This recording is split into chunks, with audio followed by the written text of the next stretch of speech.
Hello दोस्तों। आज अपने बात करेंगे LIC ड्यू का जो नोटिफिकेशन आने वाला है 2026-27 में।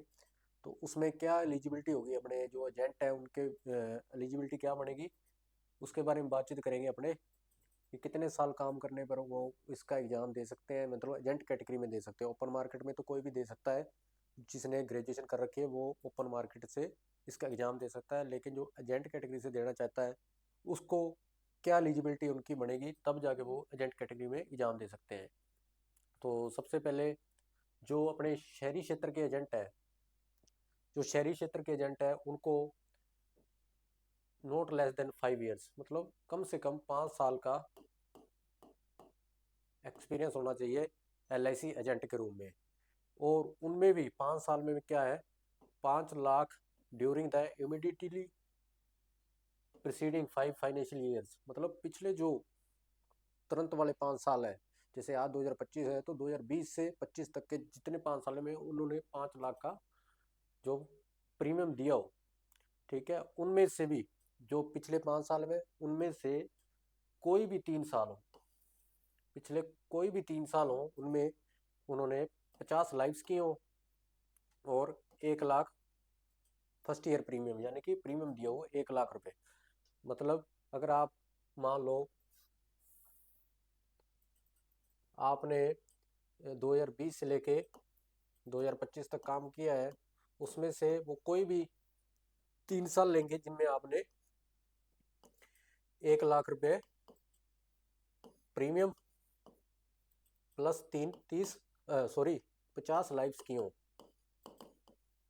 किन्हीं में किन्हीं ही 3 सालों में, 5 में से किन्हीं 3 सालों में आपने जो ये दोनों टारगेट्स पूरे किए हों, तो आप एजेंट कैटेगरी का एग्जाम LIC DO में आप दे सकते हो। एजेंट कैटेगरी से फॉर्म फिल कर सकते हो।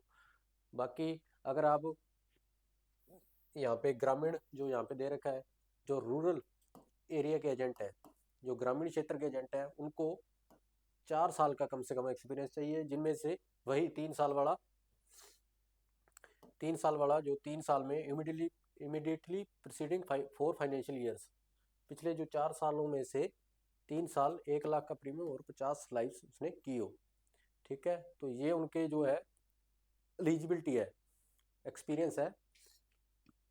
LIC का एम्प्लॉई है तो वो तो not less than 3 years of service, जो थर्ड और फोर्थ में होते हैं उनको, थर्ड ग्रेड और फोर्थ ग्रेड में जो होते हैं उनको, अगर सेकंड ग्रेड में जाना है मतलब सेकंड जो ग्रेड है LIC की, जो कि डेवलपमेंट ऑफिसर ही होते हैं, उनमें अगर जाना है तो वो इस चीज़ का एग्जाम दे सकते हैं।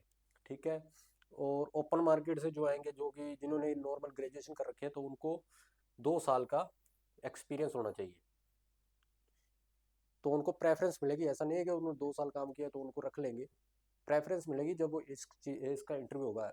ओपन मार्केट में 3 स्टेजें होती हैं, और जो अपने एजेंट कैटेगरी से आएंगे उनके लिए 2 स्टेजें हैं। पहली स्टेज जो अपने ओपन मार्केट से आएंगे उनकी पहली स्टेज है, प्री होगा उनका, फिर उनका मेंस होगा, फिर उसके बाद उनका इंटरव्यू होगा, DB होगा, वो सारा कुछ है। प्री मेंस में तो जो क्वेश्चन आएंगे वो आएंगे, जब उनका इंटरव्यू होगा तब उनको एक्सपीरियंस देखा जाएगा कि उनका है, जो भी एक्सपीरियंस होगा उन्हें प्रेफरेंस दी जाएगी इंटरव्यू में। इंटरव्यू मार्क्स फिर ज़्यादा लेके आप सिलेक्शन ले सकते हो।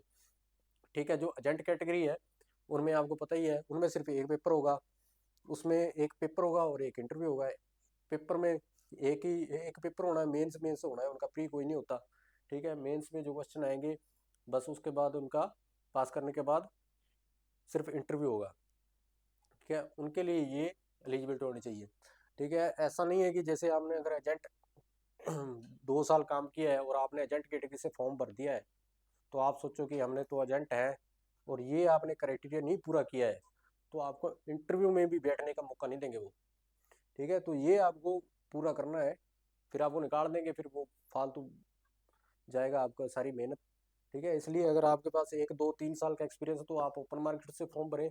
अगर आपके पास ये पूरी क्राइटेरिया फुलफिल हो रहा है तो आप एजेंट कैटेगरी से फॉर्म भर के LIC DO भर्ती में भर्ती हो सकते हो। ठीक है फ्रेंड्स, ओके।